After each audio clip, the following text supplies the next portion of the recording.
अस्सलामु अलैकुम वरहमतुल्लाहि वबरकातुहू। सामीन कराम, 15 शाबान को पाकिस्तान में शब बारात मनाई जाती है। शब बारात फारसी ज़बान का लफ्ज़ है जिसका माना है बेजारी वाली रात। बहुत सी अहादीस इसके बारे में गढ़ी गई हैं और कुरान की एक आयत का हवाला भी दिया जाता है, लेकिन तमाम मुफस्सिरीन और मुहद्दिसीन इस बात पर मुत्तफिक हैं कि शब बारात के बारे में जितनी भी रिवायात हैं तमाम मनगढ़ंत, झूठी और मौज़ूई हैं। मिसाल के तौर पे कुरान मजीद की एक आयत सूरत दुखान की, उसका हवाला दिया जाता है कि औज़ु बिल्लाहि मिनश शैतानिर रजीम बिस्मिल्लाहिर रहमानिर रहीम इन्ना अंज़लनाहु फी लैलतिन मुबारका, कि हमने इस कुरान को बरकत वाली रात में उतारा। आम तौर पे इससे मुराद लोग शब बारात लेते हैं, लेकिन सबको मालूम है कि कुरान का नज़ूल रमज़ानुल मुबारक में हुआ और लैलतुल मुबारका से मुराद रमज़ानुल मुबारक के आखिरी अशरे की ताक रात है, क्योंकि कुरान खुद कहता है कि इन्ना अंज़लनाहु फी लैलतिल क़द्र, कि हमने इस कुरान को लैलतुल क़द्र में नाजिल किया।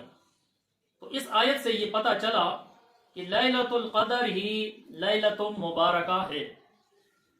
इसके अलावा एक और हदीस का हवाला दिया जाता है कि नबी करीम सल्लल्लाहु अलैहि वसल्लम ने फरमाया कि क़ूमू लैलहा वसूमू नहारहा, कि शब बारात की रात को इबादत करो और दिन को रोजा रखो। और आम तौर पर यहाँ पर इस रात में इज्तिमाई इबादत की जाती है, मसाजिद में इज्तिमाई नवाफिल पढ़े जाते हैं, जिक्र व अस्कार की महफिलें होती हैं। उसके अलावा बहुत से मनगढ़ंत काम, आतिशबाजी होती है, चरागां होता है, उसके अलावा पटाखे छोड़े जाते हैं और एक शोर गुल होता है। हालांकि इस हदीस के बारे में भी इब्न हजर अस्क़लानी और कतादा रहमतुल्लाह अलैह के अलावा काफी उलमा ने यह बताया है कि यह हदीस भी मौज़ूई और मनगढ़ंत है, इसका शब बारात से कोई ताल्लुक नहीं है।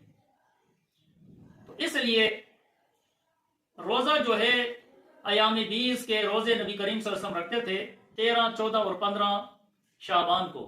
तो अगर कोई ये 3 रोजे रखता है तो इसमें 15 शाबान का भी रोजा आ जाता है, लेकिन 15 रमजान को सिर्फ रोजे के लिए मखसूस करना ये बिदअत है।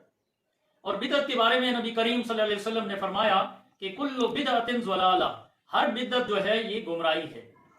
इसी तरह अगर कोई रोजाना तहज्जुद पढ़ता है तो इस रात भी अगर वो इनफिरादी तौर पर नवाफिल का अहतमाम करे या तिलावत कुरान का अहतमाम करे तो उसमें कोई मुमानियत नहीं है, लेकिन सिर्फ इस रात को नवाफिल के लिए और जिक्र व अस्कार के लिए मखसूस करना और फिर लाउड स्पीकर पे पूरी रात लोगों की नींद को खराब करना, ये किसी भी शरीयत से साबित नहीं है।